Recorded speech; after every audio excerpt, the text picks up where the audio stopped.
O vídeo a seguir não é indicado para quem é idiota e acredita na Terra plana.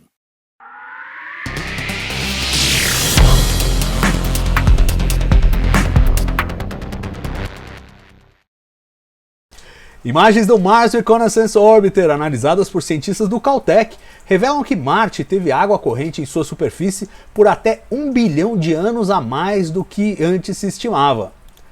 Sabemos, por evidências orbitais e de solo, que o planeta vermelho foi úmido até uns 3 bilhões e meio de anos atrás e foi se ressecando gradualmente. Imaginava-se que há 3 bilhões de anos já estivesse completamente árido, mas a análise feita sobre imagens orbitais colhidas nos últimos 15 anos pelo Mars Reconnaissance Orbiter, o famoso MRO, indicam sinais de que a água ainda corria por algumas partes de Marte até 2 bilhões a 2 bilhões e meio de anos atrás. As descobertas, baseadas na detecção dos depósitos de sais deixados pela água depois de evaporada a superfície, foram publicadas no periódico AGU Advances, da União Geofísica Americana. Cássio, Marte é a história mais mal contada do Sistema Solar, né? A gente está estudando Marte há décadas, talvez mais de séculos, se a gente contar as primeiras observações telescópicas, aquela coisa do Schiaparelli, depois Percival Lowell, e desde aquela época é uma história muito mal contada. A gente vai refinando, vai melhorando a nossa compreensão, mas ainda assim tem muita coisa mal explicada. Eu não consigo imaginar como tivesse água fluindo aí 2 bilhões de anos atrás, com base em tudo que a gente sabe do que aconteceu com Marte, do que aconteceu com a atmosfera de Marte. E eu acho que a chave para explicar isso aí são os tais dos sais, né? Porque a gente sabe que a água muito salgada derruba o ponto de congelamento.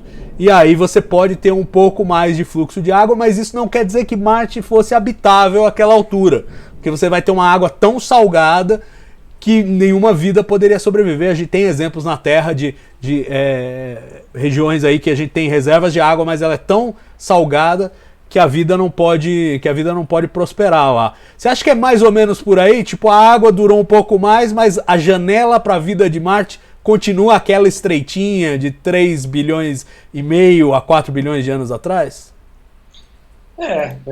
Esse é um raciocínio bem interessante, uma conclusão bastante interessante, porque você tem essa questão da salubridade da água, né? A água muito salobra realmente impede a vida. Você tem, aí, como você falou, o Mar Morto tem nome morto, não é à toa, e realmente você acaba, né, dificultando e em algum momento viabilizando.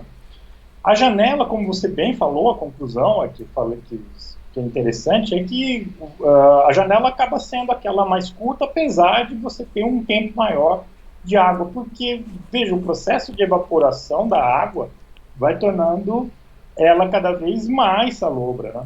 Então a concentração de sal vai aumentando.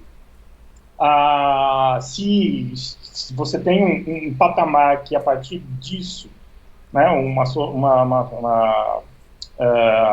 concentração muito mais alta do que esse patamar inviabiliza o desenvolvimento de vida, isso vai ser atingido e depois de atingido, acabou, né? Você não vai conseguir, né, ultrapassar, então já é estéril naquele limite. Com o processo de evaporação, esse limite vai ser atingido e depois você já perdeu qualquer possibilidade de ter vida. Ou seja, você tem ainda a mesma janela de tempo para ter vida e desenvolvimento, mesmo que você tenha mais tempo de água em Marte, o tempo acaba sendo limitado por essa evaporação, né, até chegar ao limiar de manter estéril, né, qualquer desenvolvimento. Então, sim, uma conclusão bem interessante que não alivia o fato de você não vai esticar, né, o tempo que nós vamos achar algum resquício de vida lá, por acaso, se vai acontecer. Agora, uma coisa que chama bem atenção, né, que foram dados capturados, aí, obtidos durante 15 anos de observações, e essa Mars Reconnaissance Orbiter, a MRO, eu acho que é a mais longeva, né, das sondas que estão em torno de Marte. Eu não sei se pede para alguma outra, e tem aquele telescópio fantástico, o HiRISE, que tira imagens muito bacanas, né, muito aproximadas da superfície. Não foi com esse instrumento, mas 15 anos de acúmulo de imagens, de dados, de processamento. Você vê as imagens ali, uma barreirinha de sais, né, acumulado por causa da evaporação, e você vê isso nas praias, né, aqui na Terra, quando a gente vai, você prestar atenção, você acaba vendo uma trilhazinha ou outra ali antes de destruir, mas o processo é similar, né, dois mundos tão diferentes, mas com processos similares, e a questão da vida, como você bem colocou, continua ainda numa janela mais limitada, não é porque tem evidências de que a água durou mais, né, e que isso estica a possibilidade de ter tido vida, justamente por causa dessa alimentação da concentração de sais, né, na água que sobrou. E pois é incrível, né? Eu me lembro da época que o MRO era novo e era a última geração. Ele ainda tem câmeras fantásticas, é o principal asset ali para fazer imagens de solo de Marte. Mas vale lembrar que ele não é o mais velho em operação. Eu estava aqui puxando de memória. Posso estar enganado, mas tem a Odyssey, que é de 2001 e segue em operação. E tem também o Mars Express da ESA, que eu acho que ainda está operando também, e que também é mais antigo, se não me engano, de 2003. O MRO veio de 2005. É engraçado, eu me lembro um pouco dessas datas e das janelas, porque eu cobri todas elas, né? Tipo, cobrindo janelas de lançamento marcianas há 2 décadas já, então é muito, é muito divertido.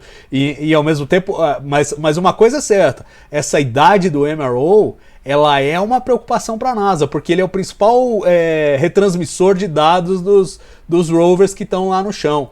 Então assim, eles podem usam a Odyssey de vez em quando como retransmissor, o Mars Express já fez isso algumas vezes, fez inclusive aí uma parceria recente com o Churong lá, o rover chinês, mas o principal transmissor, justamente por ter aí um equipamento melhor e ter sido pensado para isso, ele era meio que tipo um misto de satélite espião e satélite de telecomunicações ali, ele basicamente estrutura a possibilidade de operar os rovers em solo. E a NASA, em algum momento próximo, vai ter que lançar um substituto à altura que faça o mesmo serviço, porque não dá para contar com ele para sempre. Já está ficando velhinho o bichinho.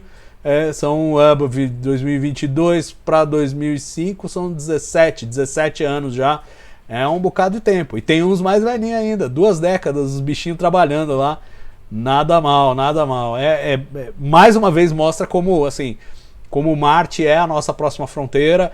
A gente tem cada vez mais veículos e espaçonaves por lá. E ainda assim é uma história mal contada. O que eu queria comentar desse estudo também, que eu acho que é importante de ressaltar, Cássio, é que quando a gente fala da história mal contada de Marte, ou mais ou menos mal contada, ou cada vez melhor contada, a gente tem que lembrar também que é um planeta, velho. Tem muitos lugares e coisas diferentes, em tempos diferentes, devem ter acontecido na superfície de Marte. Então talvez esse seja um dos últimos resquícios aí de água, água para valer, né? Porque a gente tem aqueles filetinhos lá de água que até hoje aparecem lá em Marte, dependendo da estação. E uma galera acha que pode ser um resquício de água, mas ali é realmente um escorrimento ali de algum gelo que está ali embaixo, se for isso mesmo.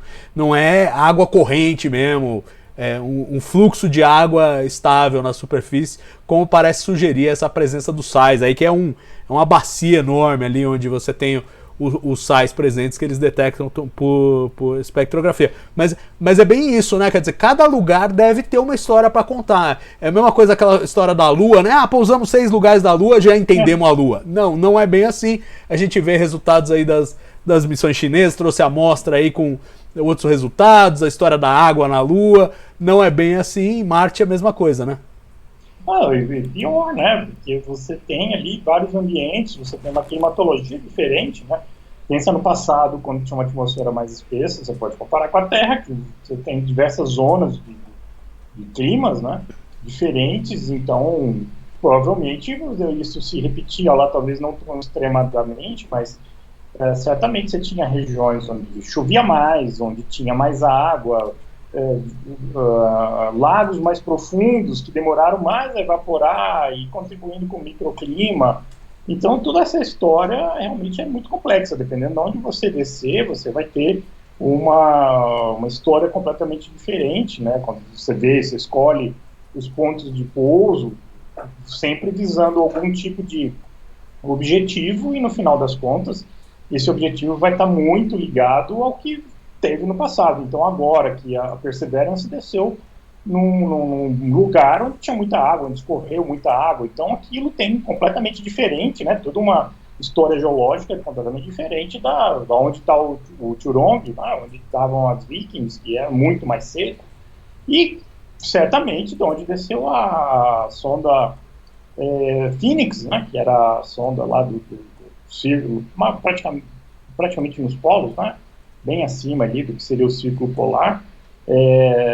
Também deve ter um outro passado geológico bem diferente. Aí você vai ter histórias diferentes e que precisa ser montado num quebra-cabeça bem complicado, né? Porque você tem grandes pedaços, né? E ainda precisam de uma amálgama no meio para que possa, que é o cenário geral, para que possa juntar todos esses pedaços. Então é bem mais complicado do que realmente parece ser, né?